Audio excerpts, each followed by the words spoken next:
और भी बहुत सारे लोग खड़े हुए थे। उसने दुकानदार को कई बार बुलाया, लेकिन वहां पर भीड़ इतनी थी कि दुकानदार का ध्यान उसकी तरफ गया ही नहीं। और फिर उस बच्ची को थोड़ा सा गुस्सा आया तो उसने अपनी मिट्टी की गुल्लक ले करके वहीं काउंटर पर जोर से रख दी, जिसके बाद में जो दुकानदार था और जितने भी लोग खड़े थे वो सब उस बच्ची की तरफ देखने लग गए। और फिर उस दुकानदार ने उस बच्ची से पूछा, बेटे आपको क्या चाहिए? तो वो बड़े ही भोलेपन से बोली कि मुझे एक चमत्कार चाहिए। ये सुन करके दुकानदार को कुछ समझ नहीं आया, ना ही वहां पर जो लोग थे उनको कुछ समझ में आया, और सब उसकी तरफ देखने लग गए। फिर दुकानदार ने बोला, बेटे चमत्कार तो यहां पर नहीं मिलता है। तो बच्ची को लगा कि वो उससे झूठ बोल रहा है, तो बच्ची ने कहा कि मेरी गुल्लक में बहुत पैसे हैं, आप बताओ आपको कितने पैसे चाहिए, लेकिन मैं आज यहां से चमत्कार लेकर के ही जाऊंगी।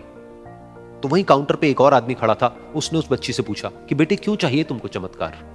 तब उस बच्ची ने अपनी कहानी बताई कि अभी कुछ दिन पहले मेरे भाई के सर में बहुत तेज दर्द हुआ, तो मेरे पापा मम्मी उसको हॉस्पिटल ले गए।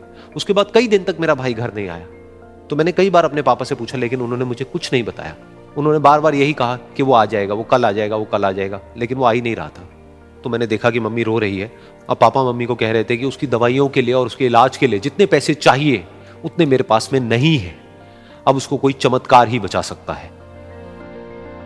तब मुझे लगा कि अगर मेरे पापा के पास में इतने पैसे नहीं भी हैं तो क्या हुआ, मेरे पास में तो है। तो मैंने जितने भी पैसे जोड़ रखे हैं वो सारे लेकर के मैं इस दवाई की दुकान पर आई। फिर उस आदमी ने उस बच्ची से पूछा, कितने पैसे हैं तुम्हारे पास में? ये सुनते ही उस बच्ची ने अपनी गुल्लक उठाई, जमीन पर फेंकी और तोड़ दी, और पैसे गिनने लग गई। बाकी सब लोग खड़े होकर के उसको देख रहे थे।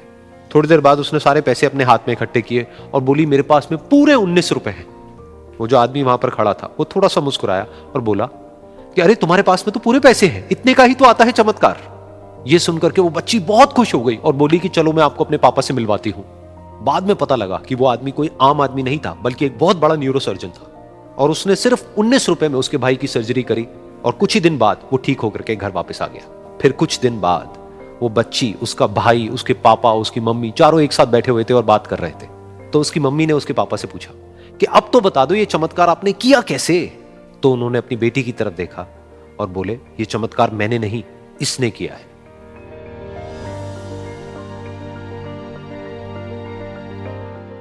तो यहां पर एक बहुत बड़ी बात है जो हम उस छोटी सी बच्ची से सीख सकते हैं कि जिंदगी में कभी कभी ऐसा होता है कि हमको कोई रास्ता नजर नहीं आ रहा होता है और हम लोग हिम्मत हार जाते हैं। तब हमारे अंदर एक बच्चा होता है जो कोशिश करने से कभी भी पीछे नहीं हटता है।